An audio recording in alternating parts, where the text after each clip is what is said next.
Senhor esteja convosco. Ele está no meio de nós. Proclamação do Evangelho de Jesus Cristo segundo a comunidade de São Mateus. Glória a vós, Senhor. Naquele tempo disse Jesus aos seus discípulos: Não penseis que vim trazer paz à terra.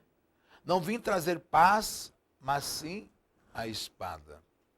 De fato, vim separar o filho de seu pai, a filha de sua mãe, a nora de sua sogra, e os inimigos do homem serão os seus próprios familiares.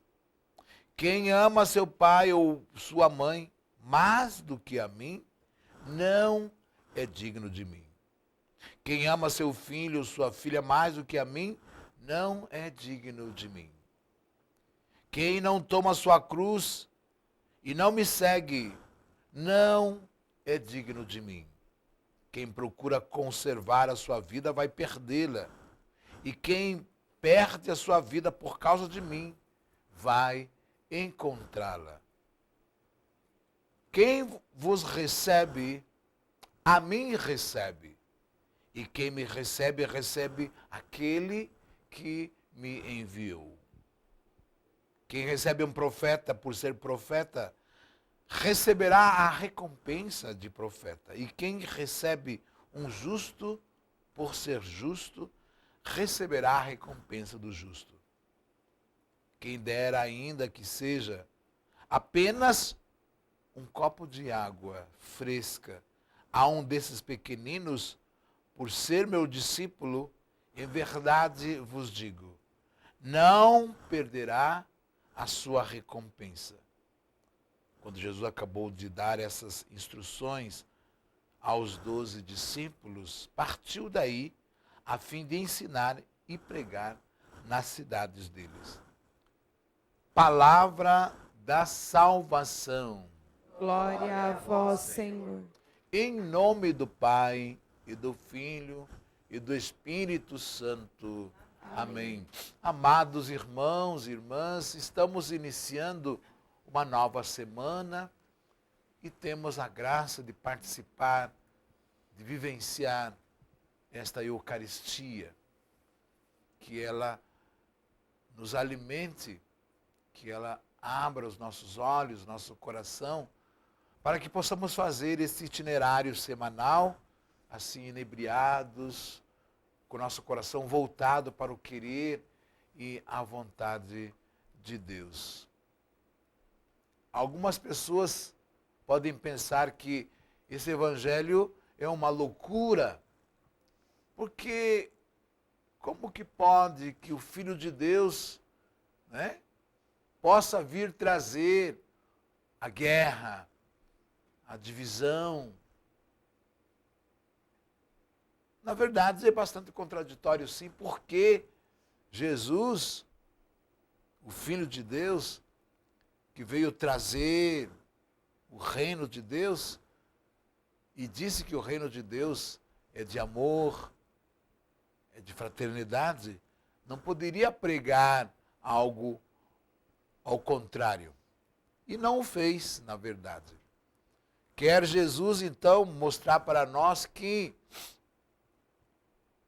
na verdade, aqueles que fazem um pequeno gesto de caridade, um pequeno passo de caridade, pode estar dando um grande passo contra as coisas deste mundo.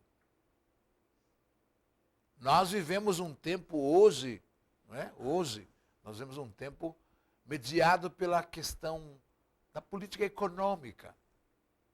Haja visto, por exemplo, essa questão aí da aposentadoria, não é verdade? Todas essas questões, quem vai se aposentar, quem não vai, com quantos anos vai se aposentar.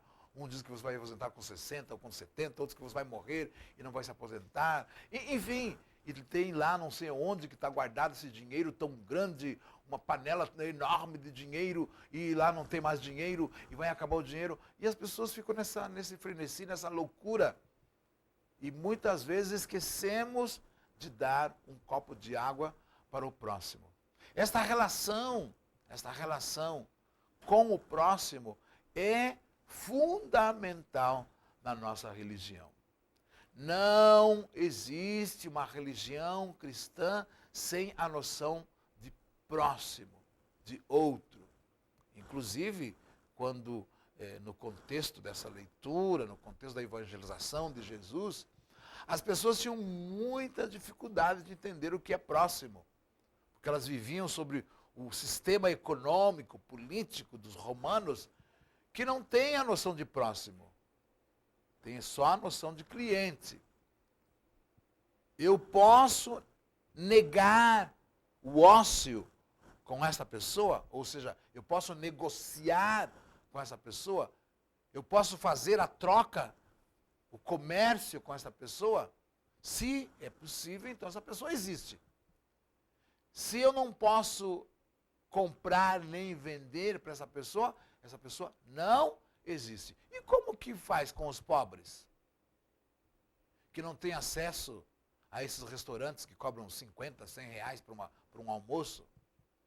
Como fazer com esses pobres que não têm acesso a esses valores, a esses preços dos shoppings? Como fazer com os pobres que não podem comprar os carros? Não faz nada. Não faz nada, não negocia.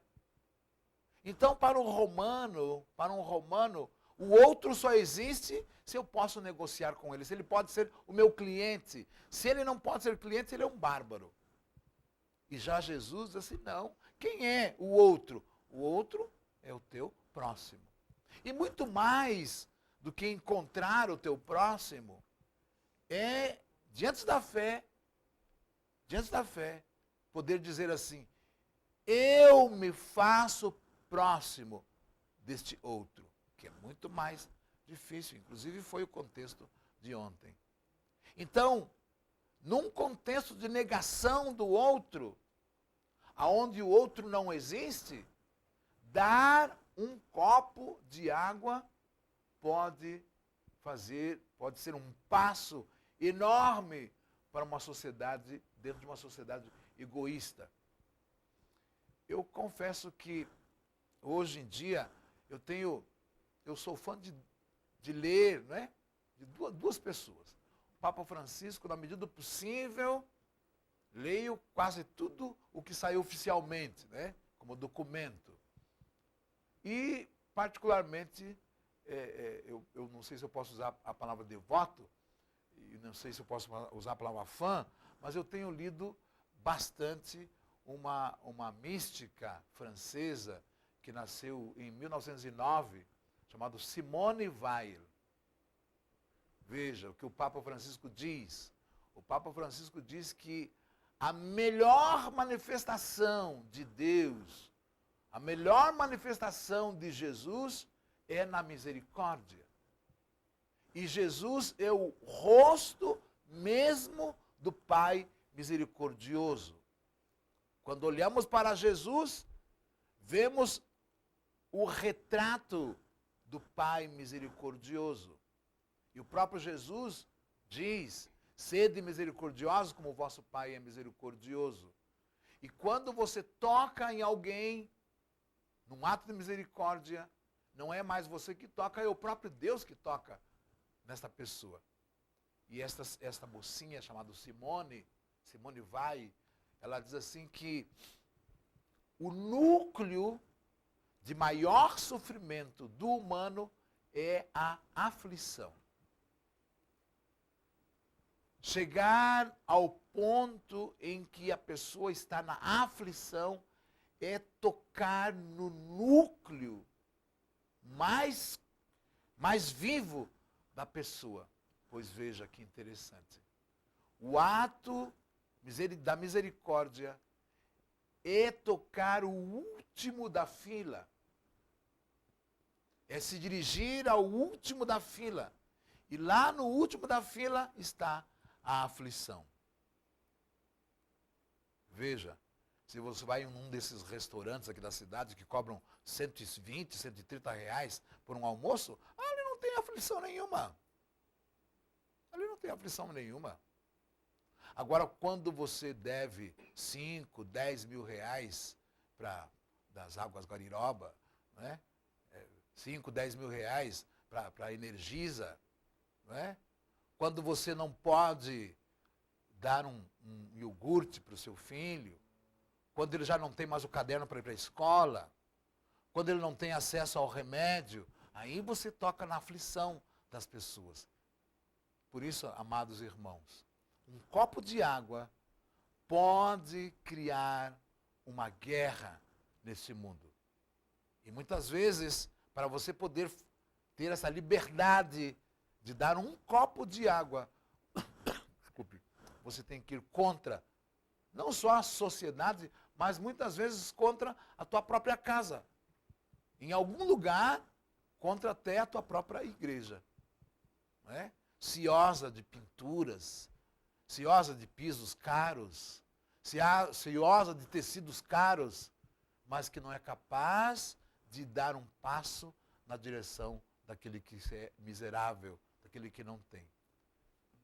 Terminamos então pedindo a intercessão de São Boaventura, não é? O santo seráfico, um segundo Francisco, que conduziu aquela multidão de jovens, elas e eles, não é? Sedentas de dar um copo de água. Amém?